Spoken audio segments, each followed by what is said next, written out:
வணக்கம் நண்பர்களே. கர்ணனின் பெயர் இன்றும் நிலைத்திருப்பது ஏன் தெரியுமா?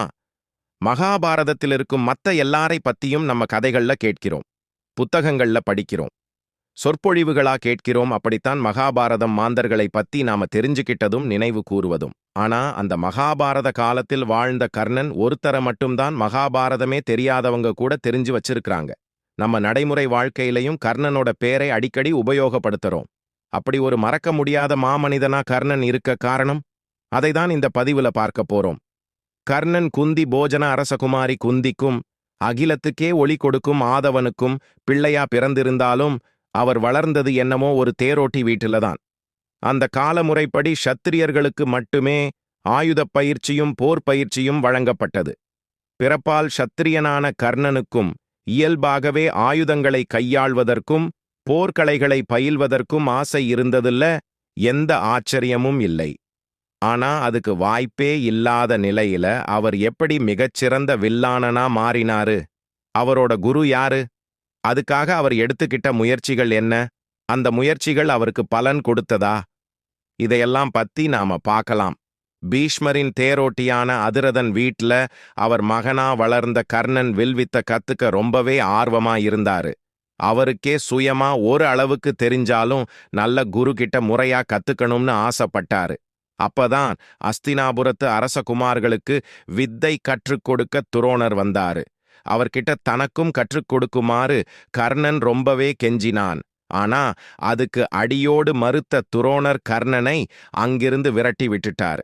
அதன் பிறகு ஷத்திரியர்கள் மேல பெரும் பகையிலிருந்த பரசுராமர் கிட்ட தான் ஒரு அந்தணன்னு சொல்லி சிஷ்யனா சேர்ந்துட்டாரு.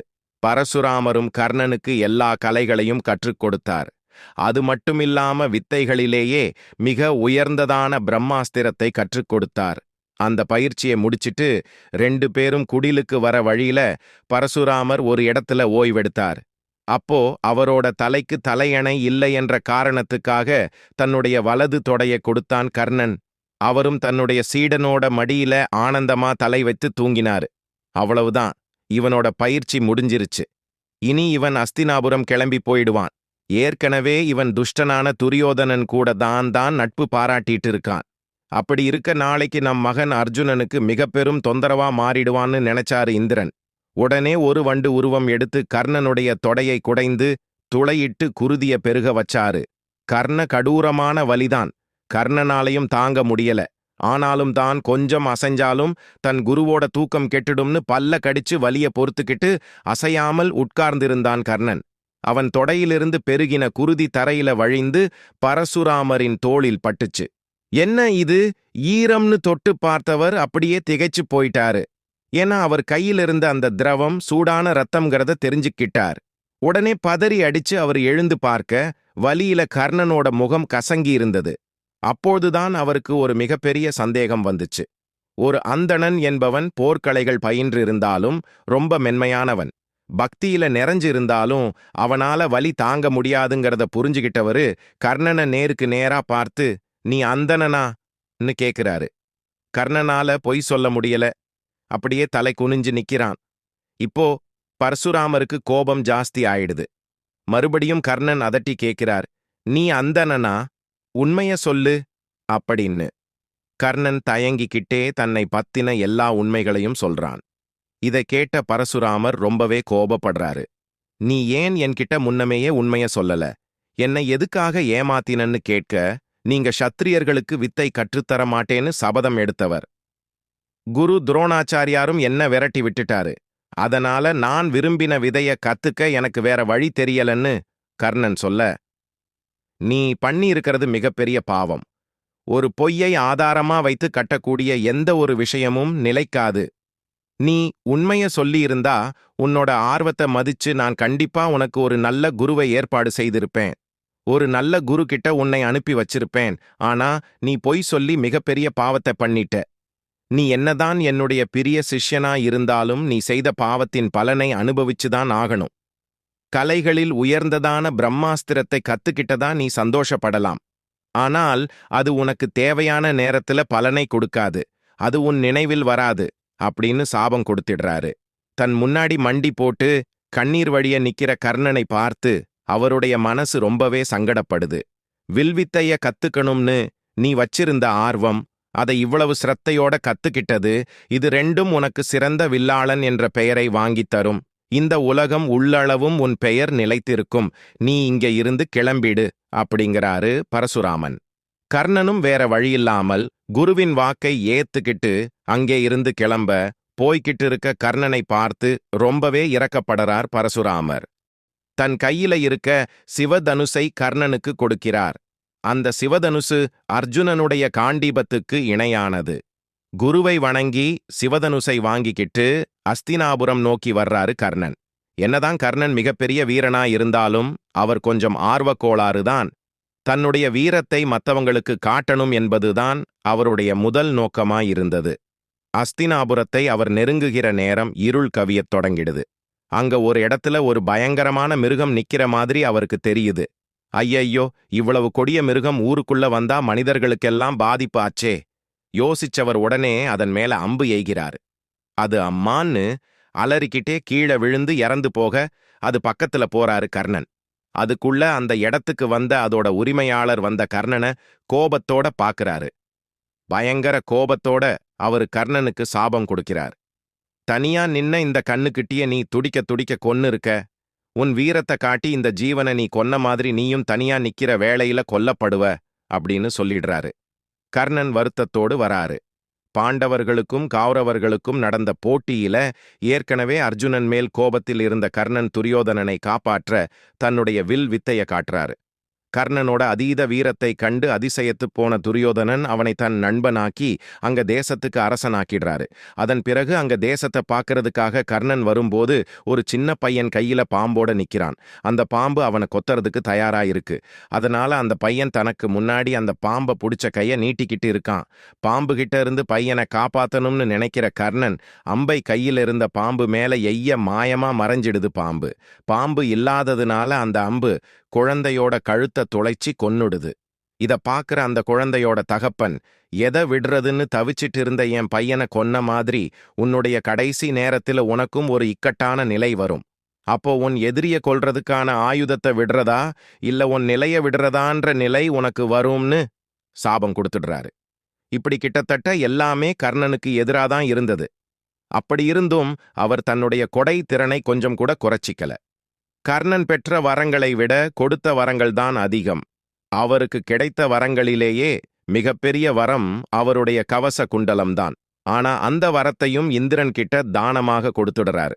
கர்ணன் கிட்ட கவச குண்டலங்களை வாங்கின இந்திரன் என்ன வேணும்னு வற்புறுத்தி கேட்க, அர்ஜுனனை கொல்லக்கூடிய திவ்ய அஸ்திரத்தை மட்டும் கொடுங்கன்னு வாங்கிக்கிறாரு கர்ணன். இந்திரனும் ஒரே ஒரு முறை மட்டுமே ஏவக்கூடிய சக்தி அஸ்திரத்தை கர்ணனுக்கு வரமா கொடுக்கிறார். அர்ஜுனனை கொல்றதுக்காக கர்ணன் கஷ்டப்பட்டு வாங்கியிருந்த அந்த சக்தி அஸ்திரத்தை தான் பீமனோட மகன் கடோத்கஜன் மேல பிரயோகம் பண்ண வச்சிருவாரு கிருஷ்ணர். அதுவரைக்கும் கர்ணனை தன்னுடைய மகன்னு தெரிஞ்சும் எதுவுமே செய்ய முடியாத இருந்த குந்தி போர் என்று வந்தவுடன் பதறிப் போயிடறாங்க. எப்படியாவது கர்ணனை காப்பாத்தணும், அவரை பாண்டவர் பக்கம் அழைச்சுக்கணும்னு நினைச்ச குந்தி கிருஷ்ணன் கிட்ட தன்னுடைய மனக்குறைய சொல்றாங்க.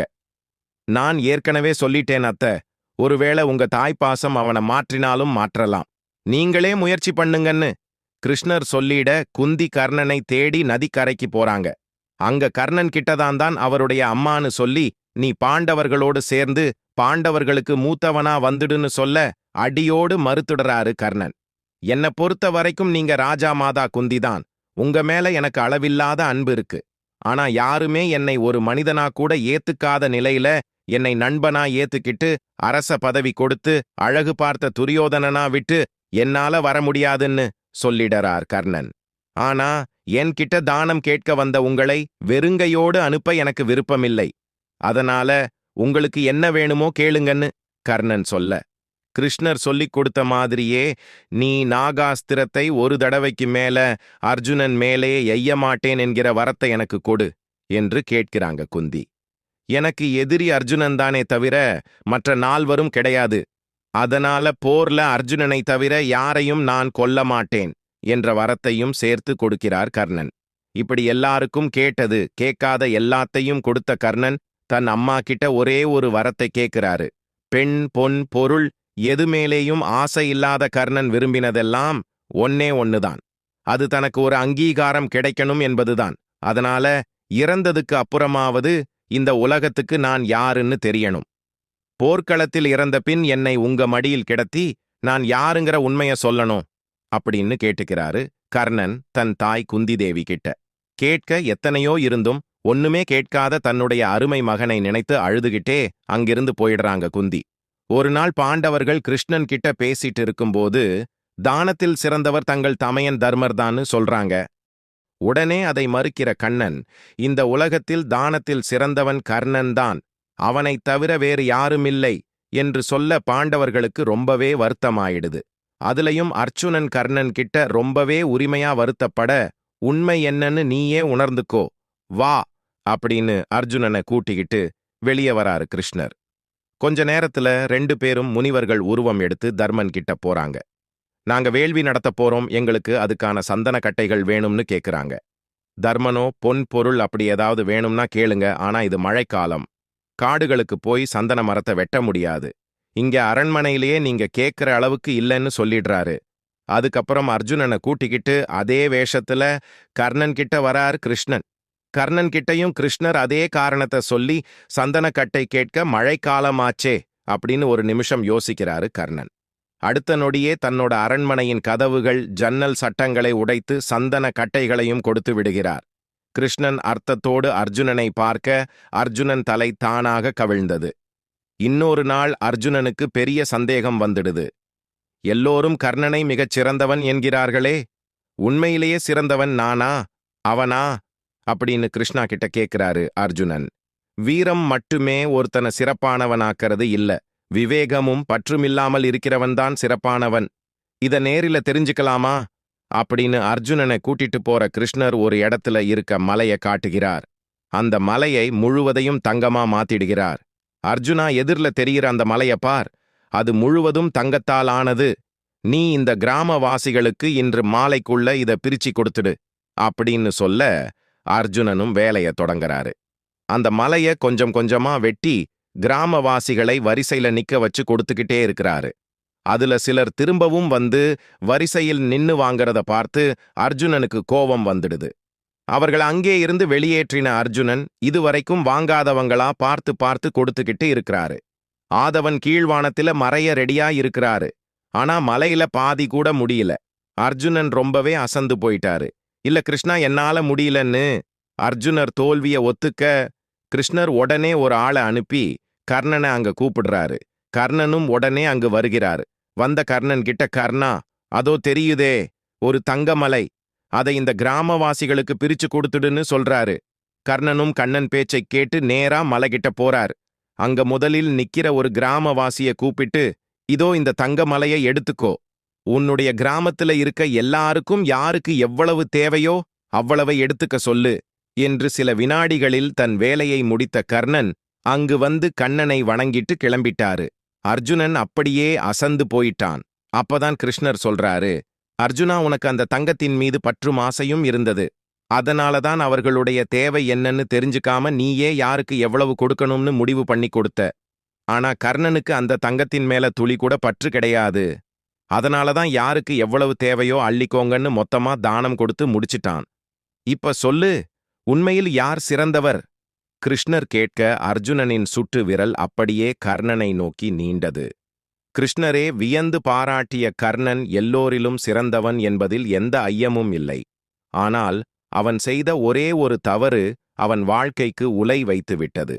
எப்படி கொடைத்தன்மைக்கு இன்னொருவர் இல்லை என்பதற்கு உதாரணமாய் கர்ணன் இருந்தாரோ, அதேபோல கூடா நட்பு கேடாய் முடியும் என்பதற்கும் கர்ணனை விட மிகச் சிறந்த உதாரணம் வேறு யாரும் இல்லை.